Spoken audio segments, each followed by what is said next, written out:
Water.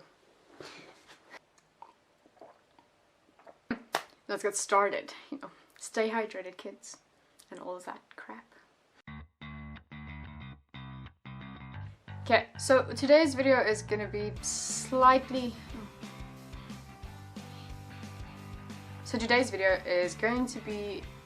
different than my usual style, which I would like to be able to call, travel vlogging. Today we're going to have just me the whole time, so grin and bear it.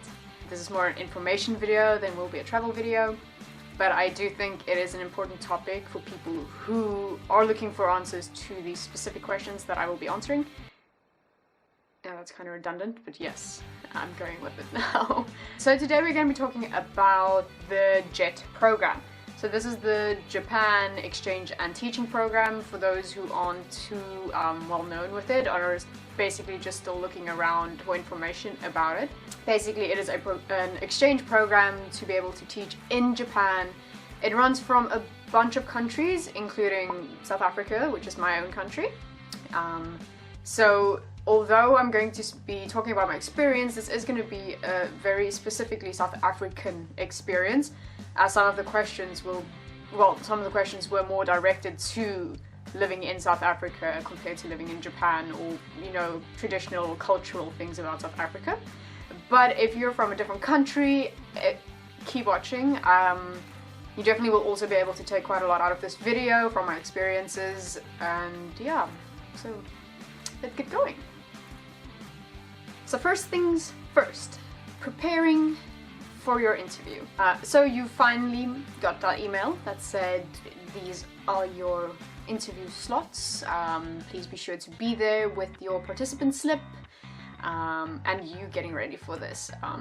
Hopefully, unlike me, you're not getting ready for this a day before the interview. I don't advise that. I don't recommend that. Even if you are quick on your feet thinker, not the smartest move. Don't be like me. Be smarter. Be smarter. Anyway, so the week before your interview is a good time to start, fishing around for some questions that you can go through, prepare. My advice is to not prepare too thoroughly. You don't want to come across as though you practice this to the T, because then you're just going to sound insincere, and I can promise the interviewers, they want to see that you are open, able to think on their feet, able to completely improvise, because that's what I did for most of my interview, but able to improvise. So when you are going through the questions that you have found, do a very almost rough answer, something that can be refined, something that you don't know perfectly, but you're not going to sit there and be like, or if you're one of those, So try to avoid doing that, but definitely prepare.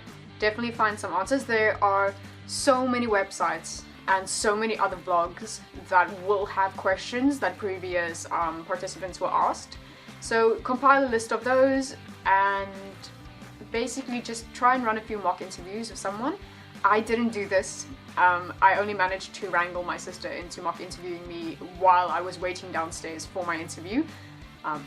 So no, it's not a good idea, because it's one thing to have the answers in your head, or even having spoken them out loud while going through the questions. It's not the same as looking someone in the eye and having to repeat those without, faltering, or yeah. So if you have a family member or friend nearby, just 2 or 3 times run through a mock interview. Defying gravity. Okay, tip number 2, dress code. It is extremely important that you look formal, as in you've already got the job in Japan and you are on your way to the first day of work or to your first conference. Which means for guys, you're gonna have to wear a full suit, tie and everything. And for us ladies, that means either a suit as well, or a pencil skirt, or just a long skirt. Make sure your hair is nice and neat behind the ears. You don't want your face being obscured, because that just it creates the wrong impression with the panel. and also make sure that these things, hands and feet, are clean. You don't necessarily, my nails weren't done or anything for those ladies who do have a question about that, but I made sure that they were short and neat. Because if you're a hand talker, like myself, then the judges will notice your hands and they will notice your basic hygiene. So be sure to check those little nitty-gritties before you go. Tip number 3, for when you arrive at the consulate, embassy, whatever you prefer to call it, the morning of your, or the afternoon of your interview. So you're gonna see in the email it says to be at least 15 minutes, I think, or half an hour before your interview, to just arrive early. My advice is try and arrive at least an hour, at least an hour before, because you never know what could happen. For instance, you might not be able to find the room as easily as you thought you would, or you could be stuck in traffic, or there could be something happening at the building. Just be sure to leave out enough time to account for any possible problems, because you're not going to be happy when you miss that interview, because I don't even know if there is a protocol for missing an interview. And again, it also reflects badly on you if the judges, what do I keep saying judges? The interviewers have to wait for you, or is told that you are running late. So definitely, rather sit there, you know, take some time to calm your nerves, read a book, run through your answers again, anything just to not be late. It is extremely important that you are not late. Right, so tip number 4. Yes, we're at 4. Yeah, we're at 4. Okay, so tip number 4 is directed towards the panel of interviewers. So, as I understood it, this has been quite the same for the last few years, but for my year specifically, 2019 now, I had a panel of 3 judges. 1 Japanese man, 1 woman, and another man, both from South Africa, of course. When you enter the room, actually when you're even just in the hallway outside walking to the room, your interview has, for all intents and purposes, already begun. Whether you are making a commotion outside, whether you are silent, whether you know, walk nice, everything counts. Everything counts towards that first impression of yours.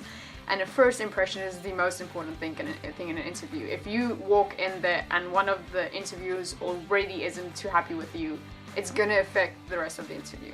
So for me, one of the judges, the Japanese man, met me outside in the hallway to lead me to the room, which means that when I got inside, I had basically already introduced myself to him and just proceeded to shake both the other 2 judges' hands. This is very important. This is, in South Africa anyway, this is a big sign of respect. You know, looking the person in the eye, not too in the eye, because that's also disrespectful, but looking the person in the eye and shaking their hands.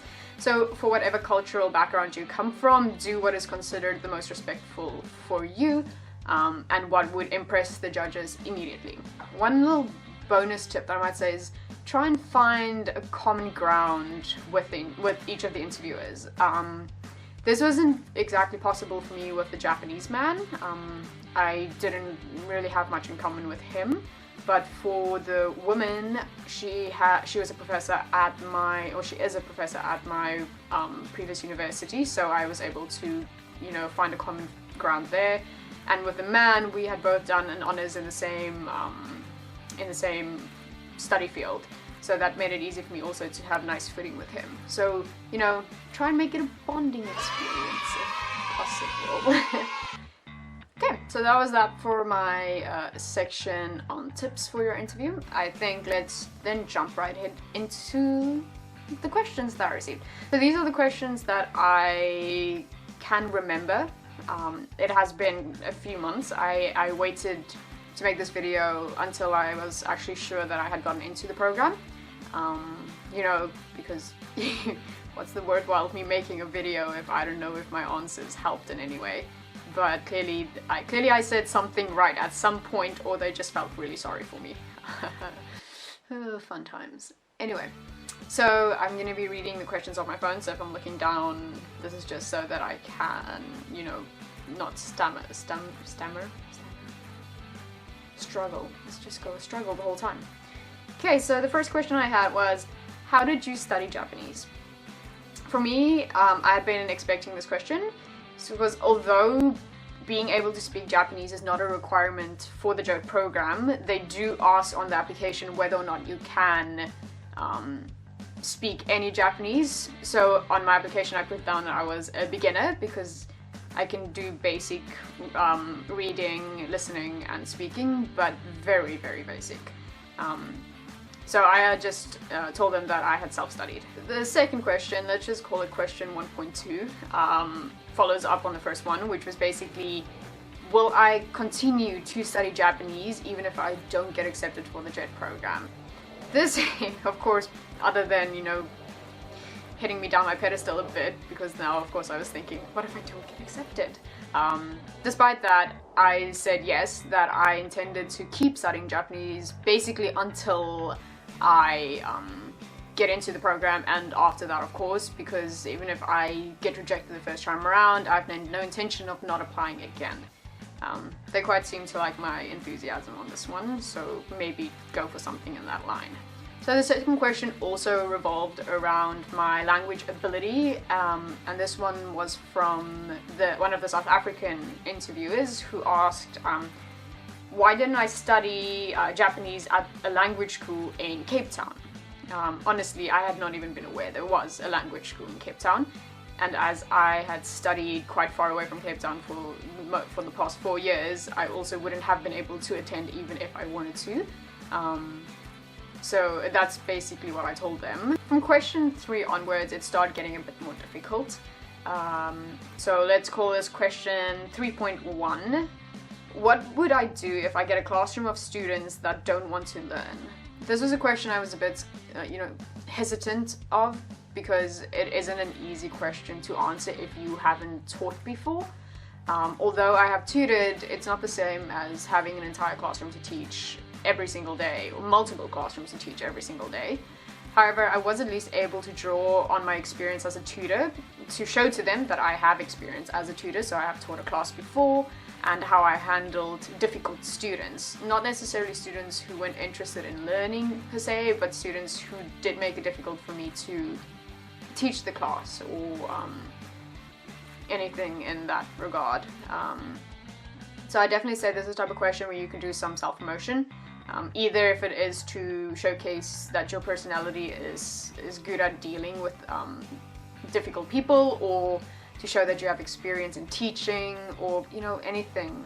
Even if you can relate a bad babysitting experience to it, just try and bring some experience into your answer, because it's just going to back up what you're saying with facts. Another thing I said is that I would try to make my classes fun, as I tried to do with my tutorial classes last year, which they immediately continued to ask me. So let's call this question 3.2, how would you make these classes fun?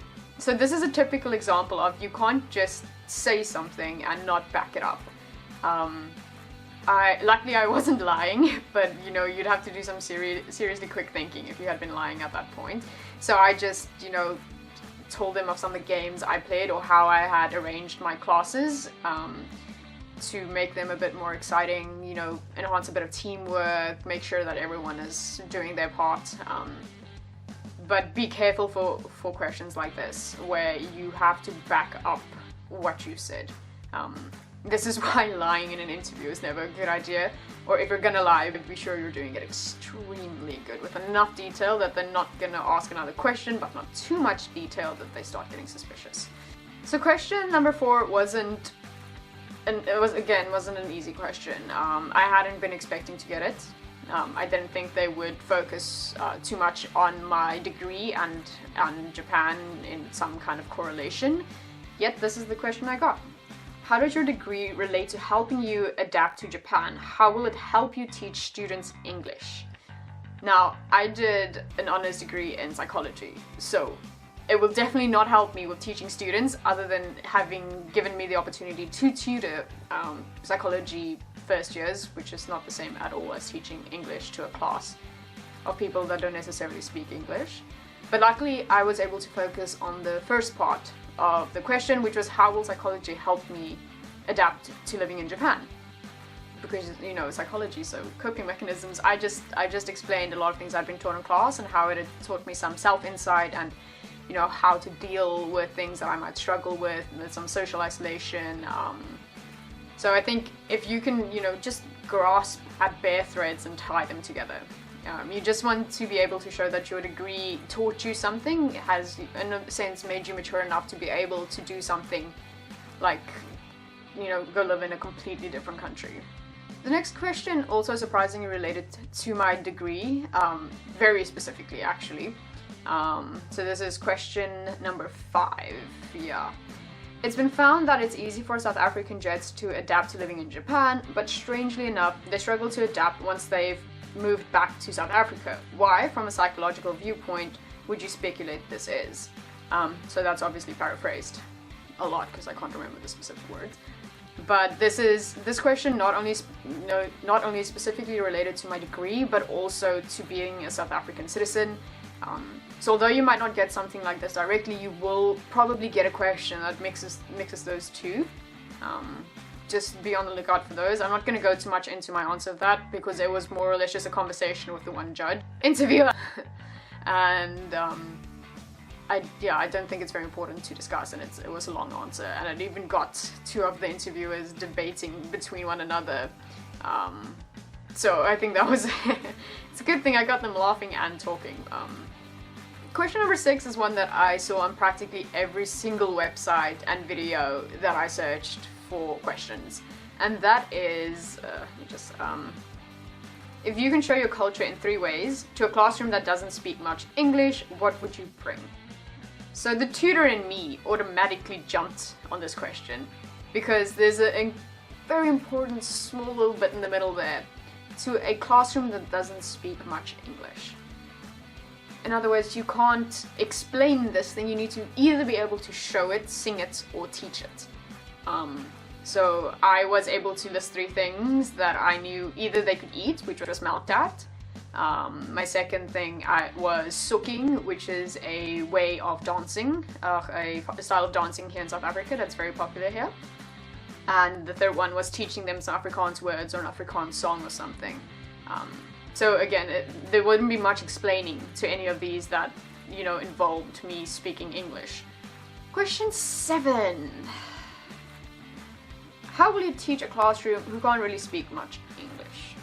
So this is one of my main concerns for the program, is that I'm placed in a town that isn't very English. In fact, most of the towns in Japan in the rural side why is my thing flashing?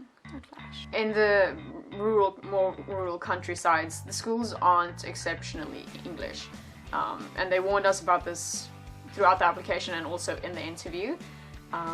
But you know, if you can't really use language as a means of teaching, you're gonna have to find visual effects. So I figured I'd just use, you know, printouts, because there might not be any technological appliances that I can use, like a projector or computer or anything like that.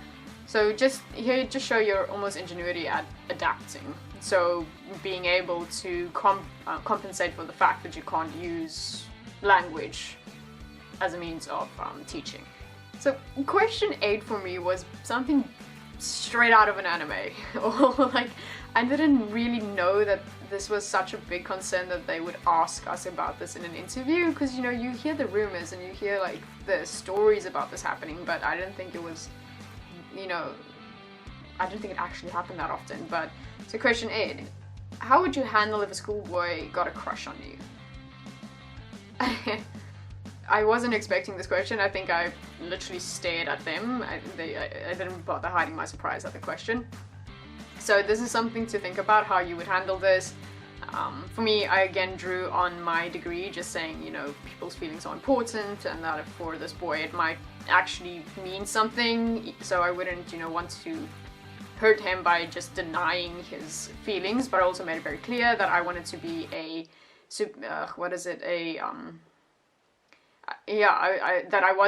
wanted to be friends with them, but I wouldn't, you know, not like that. I promise I used my words in the interview and made a much better statement than the previous mumble that I just made, but something in that line. Question 10. How would you handle social isolation?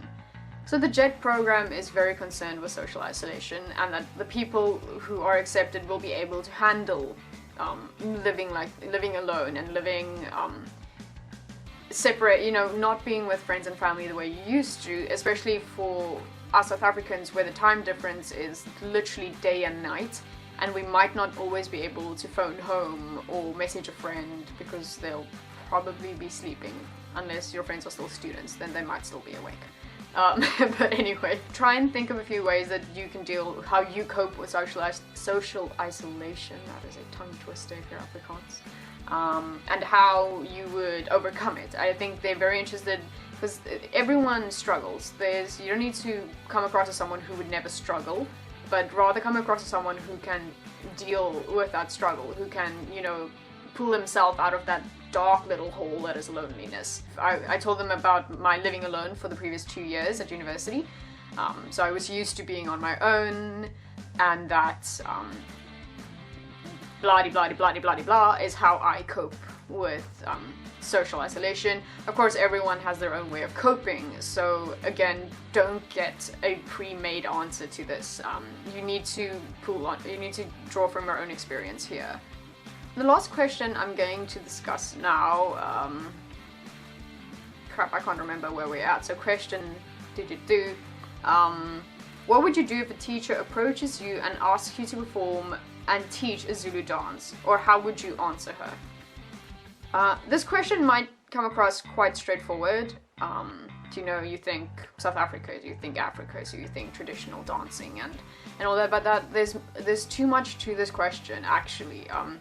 For instance, you don't want to come across as someone who is unwilling to do stuff like that, who's unwilling to teach, but you also don't want to come across as someone who is culturally insensitive, because South Africa has so many cultures, and traditional Zulu dancing is not a part of my culture specifically, though I have seen a few shows here in South Africa. That obviously does not mean that I can teach them. So I basically just told them that I'm more than willing to help and teach and anything, but I also, you know, take a few minutes before the class starts to explain the different cultures in South Africa, and explain that not everyone from South Africa can necessarily do a Zulu dance, or might even not be comfortable doing it. So always, you know, be considerate of cultural appropriation, especially if you're like a country like mine, where there are so many cultures living together. Those are the red light sirens should be flaring at questions like this. Okay, so excuse any angle shifts and or, you know, anything else you can see extra that wasn't there before. My camera is giving me some difficulties. I feel like this is the bane of any vlogger's existence ever. Anyway, so those are basically the questions that I can remember now. Like I said, I might remember a few more when I start writing about it. That tends to, you know, spark some memories for me. So go, even if you have watched the video, go have a look at the blog as well, see if there's anything there that might help you, that I forgot to mention. Well, that's it. That's all I can say about my experience with the JET program interview here in Cape Town. If you have any questions, be sure to post them for me down below. I have like no followers or viewers, so I will answer them. Trust me, I will answer them. Anyway, so if you like the video, give me a thumbs up and subscribe. I will see you guys next time.